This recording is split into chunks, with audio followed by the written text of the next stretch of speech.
Tanake Tuneyeto Nyat Kassidy Plyler. Um, Hello, and how are you? My name's Kassidy Plyler. I'm here from the Catawba Reservation in Rock Hill, South Carolina. And today I'm going to be demonstrating pine needle basketry. As you see, there's a ton of pine needles laying around, and you see them all over the place. Now, these are really short pine needles. I mean, just a couple inches long. Whereas these, some of them can be up to like a foot long. So what I've done is continued this tradition where I make your basket, but I've also innovated the design into where it's wearable.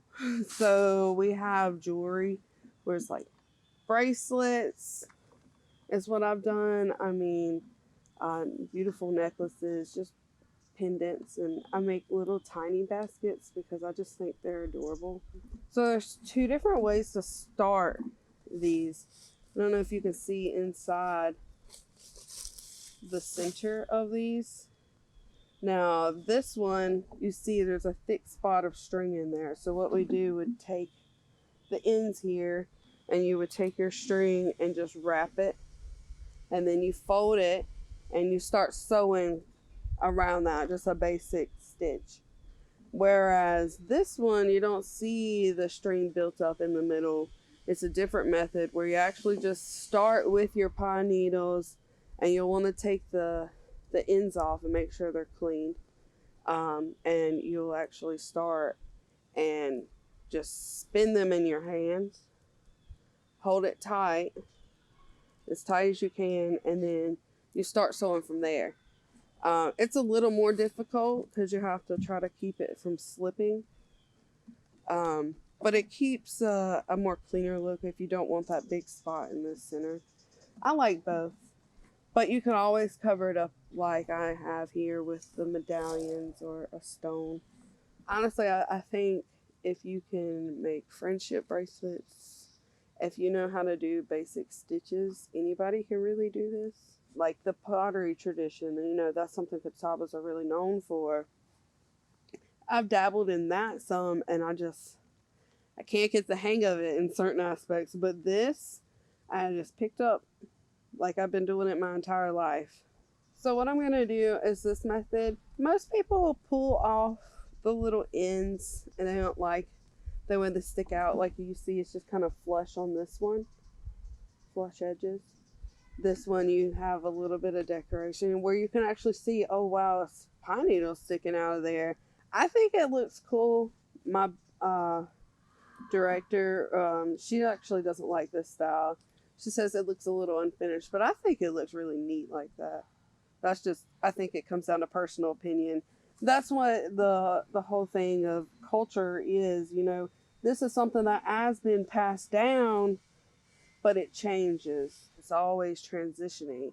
We hold on to the traditional aspect, but it evolves.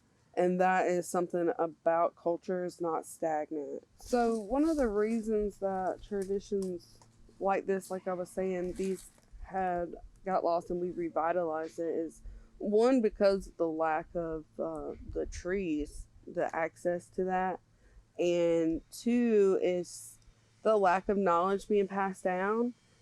A lot of things were passed down from oral tradition, and if you didn't pass it down to, say, if I had children, if I didn't pass it down to their children and grandchildren and things like that, it got lost. So that is what happened here, and luckily we had some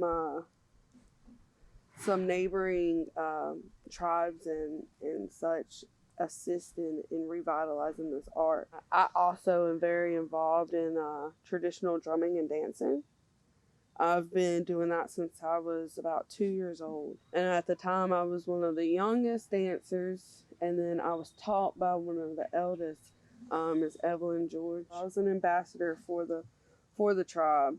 I would travel to different powwows, which are competitive dance competitions, basically for Native American style dances.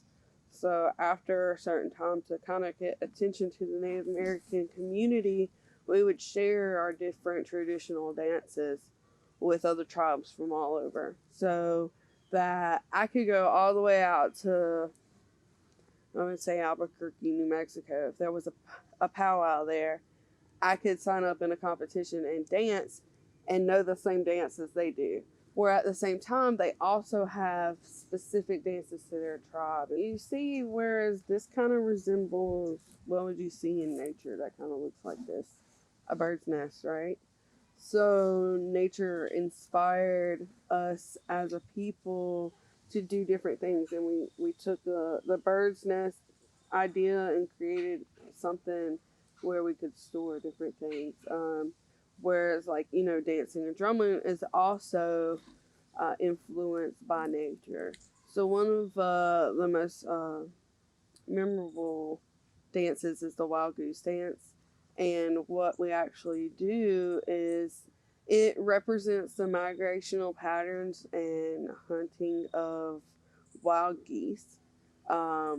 Canadian geese that you see flying. So they'll fly over at certain seasons, and if you see them flying over, you'll notice that they fly in the shape of a V. So in this dance, we come out and we have shawls, which are these. They kind of look like small blankets with a bunch of fringe on them, and we have them and we replicate what it would look like for a bird flapping his wings, and then we get into the shape of a V, and we move a couple of times so you can see that we're moving, and then we'll have a hunter come out and he'll make a noise or something. We scatter, and then after they scatter, they always end up forming back into a line to where they would get in the V. So you see that actually in the dance. There's also another one, the hop-toed snake dance that we do. And all these songs, the lyrics are sung in Catawba, in the Catawba language, which has also been revitalized. And because of these songs is actually part of how our language was revitalized. Like we were saying, a lot of things were lost. So Catawba language was never written down until about 20 years ago. And luckily we had recordings of people speaking, and we were able to use phonetics and the Sioux language to create what the Catawba language would look like in a written form. So we have that today so more people can learn the language. Actually, catawbalanguage.org. You can go, and there's a couple little games where you can play with the Catawba language. It's really neat. I'm really grateful for my father, Philip Plyler, who taught me these things that he learned from Mr. Keith Brown, who we always call Little Bear. That's his Catawba name. They taught him these traditional methods, and my dad made sure that we learned the same thing. He was born in the 60s, and we talk about, the way he grew up and things like that. He didn't necessarily grow up on this part of the reservation. It was once very, very much larger. Right now it's about 1 square mile here. Before that, we spread all the way through the Piedmont region of North and South Carolina. But like I was saying, my dad grew up here, and his family grew up on the reservation. My grandpa actually grew up right around the corner from here in a really small log cabin. And he would talk about having to go and walk up and down the streets and trade his pottery or whatever for like flour or sugar or money, whatever they could get. And then as time changed and we gained some recognition in places, they were able to move off of the reservation. But they were always proud of where they came from. So my dad, he was in high school. He grew up with a lot of people around here, and a lot of them, at the time before it was more accepted to be different, people were they didn't really brag about being native. So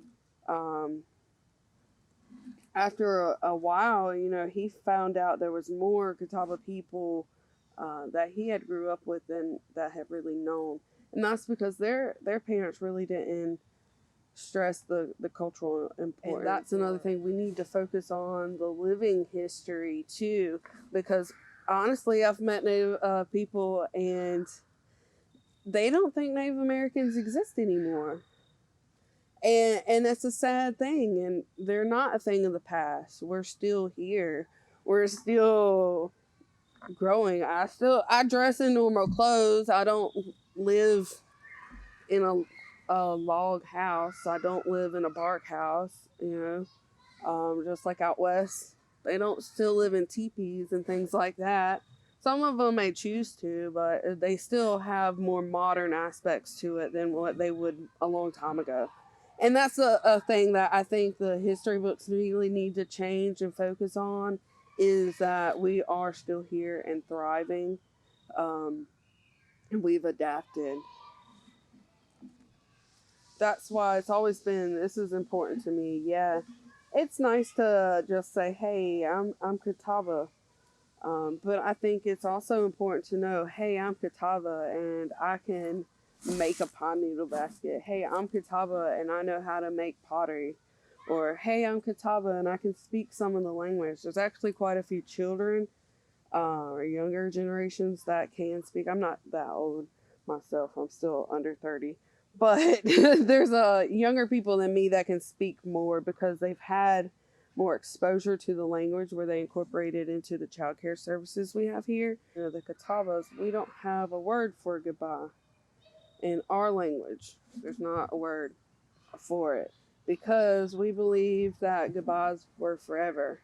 So we say kate, which translates to till we meet again, because we always hope that our paths will cross.